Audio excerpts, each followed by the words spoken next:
Hello everyone, I'm Meteorologist Charlie Ironmonger. Thank you so much for joining me today for your noon news and weather update from the First Alert Desk. Now we've got quite a story coming out of Greenville right now where Jimmy Donaldson, aka MrBeast, is contemplating, again, this is, at least from what I can understand, hypothetical for right now, but he's wondering, could he again make ECU a national champion in college football by spending $100 million? This question was posed by at The Real O Show on Tuesday. Again, he responded to that post by saying, quote, "Should I do this?" with a crying, laughing emoji. Now, as for next year, the college football transfer portal is closed with player movement ahead of the 2026 season over, except for rare special circumstances. Now, this season, the Pirates went 9-4 and won the Military Bowl for the second straight year under Blake Harrell. Sure, extra $100 million would certainly go a long way to possibly boosting the roster, but we'll see again if MrBeast does, in fact, decide to do it.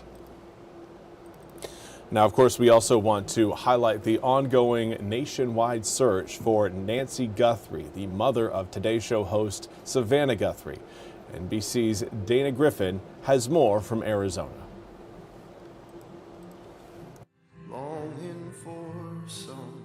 In New York, where candles were lit in support of the Guthrie family. We invite you to go in peace and love to serve the Lord and to carry Nancy within your heart. To Tucson, at the church where Savannah's sister worships, hundreds gathering to pray.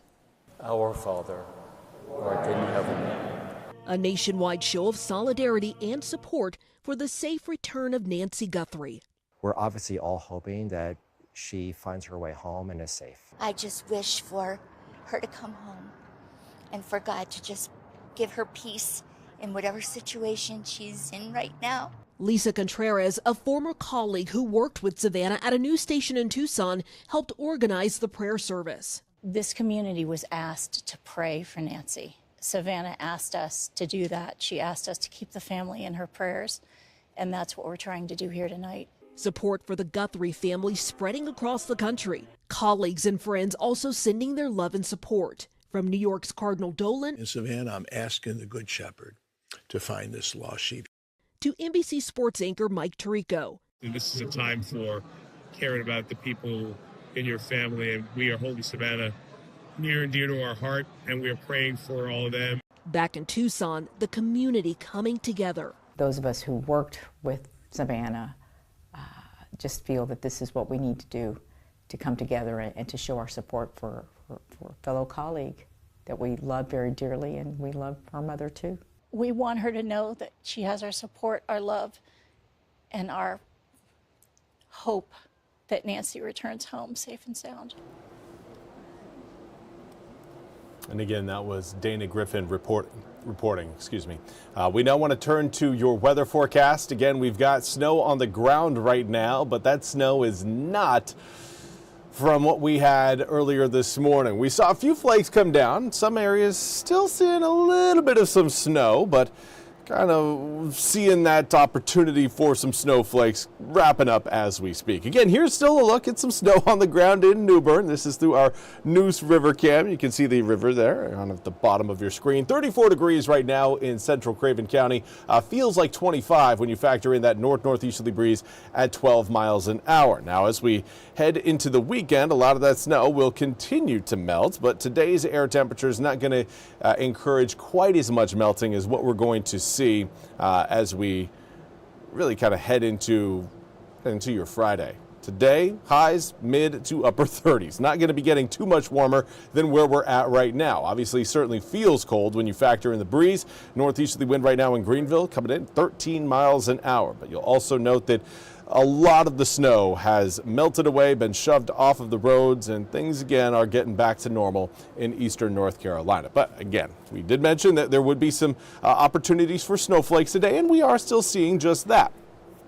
Certainly not everyone is seeing snowflakes, but some of us are. And Amanda Bloom, good afternoon. Hopefully you're having a wonderful day from the Maysville, Jacksonville area. And Amanda, I do have to say, I do think you guys are a little too far south at this point to see any additional snowflakes come down. So a lot of the snow potential we're seeing right now is really across kind of certainly the northeastern corner there of Lenoir County, southern Greene County, working its way into southern Pitt County. Then we also again have a few little snow spots over northern Beaufort County, heading into kind of the Phelps Lake area in Washington County. That system, though, that little kind of plume of moisture is continuing to dry up, so probably not going to be seeing too much more snow from here on out, especially with the fact that air temperatures are cruising well above freezing right now. You got to have air temperatures below 32 degrees in order to make that snowfall actually work and stick, and with air temperatures where they're at currently, not going to really amount to anything at all. If you see a snowflake fall down, understand that you're catching it at its last few moments as a snowflake. By the time it hits the ground, it'll be turning into a raindrop.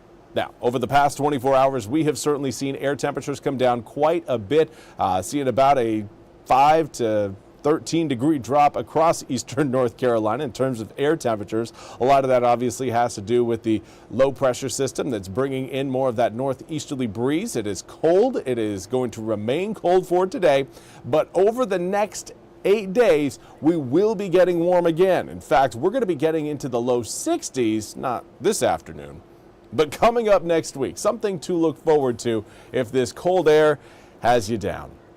Later on today, again, anticipate highs getting into around the 35, 36, 37, maybe 38 degree range, but the cloud cover and the northeasterly winds will continue to keep our temperatures capped for this afternoon. Later on tonight, cloud cover will gradually start to break apart. We will see again some clear skies as we wake up early tomorrow morning. Air temperatures likely dropping down into the low to mid 20s as we kick off your Friday. 22 degrees by 7 a.m., 24 degrees by 8, 28 by 9. We're above freezing as we head towards 10 a.m. We're going to be in the low to mid 40s by noon, and we'll continue to warm up into the mid to upper 40s as we head through the afternoon. Now understand, tomorrow we are still anticipating a round of rain to move through in the afternoon. Raindrops could start as early as around 2, 3 p.m., but I think most of us will see the drops roll in after 3, generally 4, 5, 6 p.m., exiting as we head into your Friday evening to Friday night, leaving us with a dry and sunny forecast for your Super Bowl weekend. Of course, you can catch the game on WITN this year. Here's what we've got later on this afternoon. Again, keep an eye on those air temperatures dropping back down below freezing as we head towards 9 p.m. But cloud cover will stick around until we get to around, I would say, 10 to 11 p.m. at night tonight. Early tomorrow morning, lots of sunshine around. Then cloud cover builds over the east as those raindrops roll in. Here's a lot of those drops across the east by 5 o'clock. You'll note, well, we do have an opportunity for snow on the northern side of the North Carolina-Virginia line. So in Virginia, our air temperatures are just going to be a little bit too warm to support any of that snowfall coming down here in eastern North Carolina. Now, we are going to see air temperatures take a tumble due to the fact we're going to have 2 cold fronts rolling through, one after another, Friday evening and then Friday night into Saturday morning. That will push temps down about 10 degrees from Friday into Saturday, looking at mid to upper 30s over the Super Bowl weekend. But then we warm up significantly Monday, Tuesday, and Wednesday, going from the mid to upper 30s on Saturday and Sunday to the upper 40s by Monday, mid 50s by Tuesday, and low 60s by Wednesday and potentially even Thursday of next week. Overnight lows by that point staying above freezing. So yeah, we're getting closer to growing season. Obviously not there quite just yet, but with these, at least with 60s on your 8-day forecast, hopefully it gives some of you who are gardeners out there a little bit of some encouragement and understanding that we're only, again, several weeks away from the start of gardening in eastern North Carolina. I know I'm excited. Hopefully this year I can finally get some stuff to grow in my backyard, but you know what? That's part of the adventure, is taking the failure on the chin.